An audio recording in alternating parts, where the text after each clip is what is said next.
So ఇప్పుడు మనం 2-bit synchronous counter గురించి నేర్చుకుందాం. 2-bit సింక్రనస్ కౌంటర్లో 2 ఫ్లిప్ ఫ్లాప్స్ యూజ్ చేస్తాము. అంతేకాకుండా ఒక ఫ్లిప్ ఫ్లాప్ 2 ఫ్లిప్ ఫ్లాప్స్ యొక్క క్లాక్స్ కామన్గా కనెక్ట్ చేస్తాం. సో ఇది జేఏ, కేఏ, అలాగే ఇది క్యూఏ. సో ఇది ఇంకొకటి జేబి, కేబి, ఇది క్యూబి.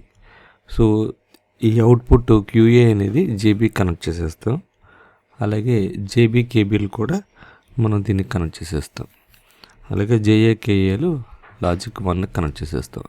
ఇది ఎప్పుడైతే 1 అయిందో అప్పుడు ఈ ఫ్లిప్ ఫ్లాప్ ఆపరేట్ అవుద్ది. ఇది ఎప్పుడైతే అవుట్పుట్ క్యూఏ 0 అయింది ఫ్లిప్ ఫ్లాప్ ఆపరేట్ అవుద్ది, యాజ్ ఇట్ ఈస్గా ఉండిపోద్ది. అది మెయిన్ లాజిక్. సో ఇక్కడికి వచ్చేటప్పటికి క్లాక్స్ ఈ క్లాక్ రెండు కూడా కామన్గా కనెక్ట్ అయి ఉంటాయి. ఇది కామన్ క్లాక్ అనమాట.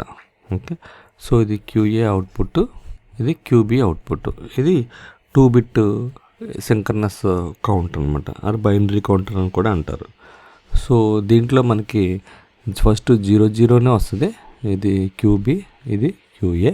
తర్వాత 0-1 వస్తుంది, 1-0 వస్తుంది, 1-1 వస్తుంది. సేమ్ కౌంట్ 0-1 వచ్చిన తర్వాత నెక్స్ట్ స్టేట్స్ మారవు. 1-0 వచ్చినప్పుడు 0-1 కింద మారుతుంది. మళ్ళీ 0-1 వచ్చినప్పుడు దాని తర్వాత ఉన్న స్టేట్స్ మారవు. ఇది కౌంట్ అంటే 0, 1, 2, 3 పల్సెస్. ఓకే, దీనికి టైమింగ్ డయాగ్రామ్ ఏమని గీయాలి అంటే timing diagram, this is the logic diagram. So timing diagram ఏంటి, క్లాక్ తీసుకోవాలి. 2, 3, 4, 5, 6 పల్స్ తీసుకుంటున్నాను. నెగిటివ్ ఎడ్జ్ తీసుకుందాం. సో ఇది క్లాక్ క్యూఏ. సో ఈ పల్స్కి 0, క్యూబీ ఈ పల్స్కి 0. ఓకే, సో ఇట్లాగా ఈ ఎడ్జ్ తీసుకున్నాం అనుకో మనకు రాయడానికి ఈజీగా ఉంటుంది అనమాట.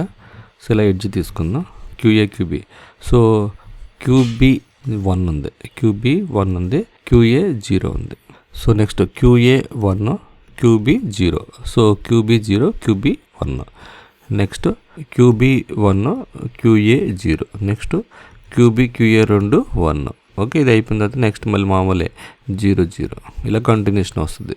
ఇది మళ్ళీ 1, 0 ఇలా కంటిన్యూషన్ వస్తుంది అనమాట. సేమ్ మళ్ళీ సేమ్ పల్సెస్ ఒకవేళ తీసుకుంటే కనుక ఏమవుతుందంటే ఇది మళ్ళీ 1, ఇది 0 అయిపోద్ది.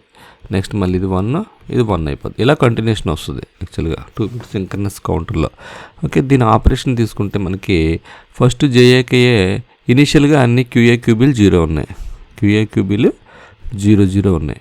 ఎప్పుడైతే క్లాక్ పల్స్ అప్లై చేసావో క్లాక్ అప్లై చేసినప్పుడు 1 అయింది, జేఏకే 1 అప్లై చేసినప్పుడు టాగులింగ్ కండిషన్ వస్తుంది. అంటే ఏంటి, ఈ 0-0లో ఉన్నవి ఇది 1 కింద మారుతుంది, అంతే కదా.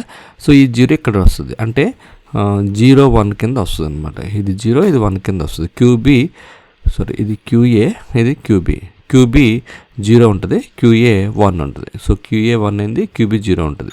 నెక్స్ట్ మళ్ళీ సెకండ్ క్లాక్ పల్స్ అప్లై చేసేటప్పటికి ఈ 1 వస్తా 0 అవుతుంది, ఈ 1 ఇక్కడికి వస్తుంది. అప్పుడు క్యూబీ 1 అవుద్ది, క్యూఏ 0 అవుతుంది. నెక్స్ట్ క్లాక్ పల్స్లో ఈ 0 నుంచి 1కి ట్రాన్స్ఫర్ అవుతుంది. 0 నుంచి 1కి ట్రాన్స్ఫర్ అయినప్పుడు క్యూఏ 1 ఉంటుంది, క్యూబీ యాజ్ ఇట్ ఈస్గా అలాగే ఉంటుంది. ఎందుకంటే క్యూఏ 0 అయినప్పుడు ఇది ట్రాన్స్ఫర్ అవుతానికి నో చేంజ్ స్టేట్ కదా. క్యూఏ 0 ఉందనుకోండి, అప్పుడు ఇది నో చేంజ్ స్టేట్ కాబట్టి ఇది 1 అలాగే ఉండిపోద్ది. సో 1 అలా ఉండిపోతుంది అనమాట. సో ఇది basic operation 2-bit synchronous counter. So ఈ వీడియో కనుక మీకు నచ్చినట్టయితే షేర్ చేయండి, లైక్ చేయండి. మరి మీకు ఇంకా బెల్ ఐకాన్ ప్రెస్ చేయడం మర్చిపోకండి. Thank you very much. See you again, bye by.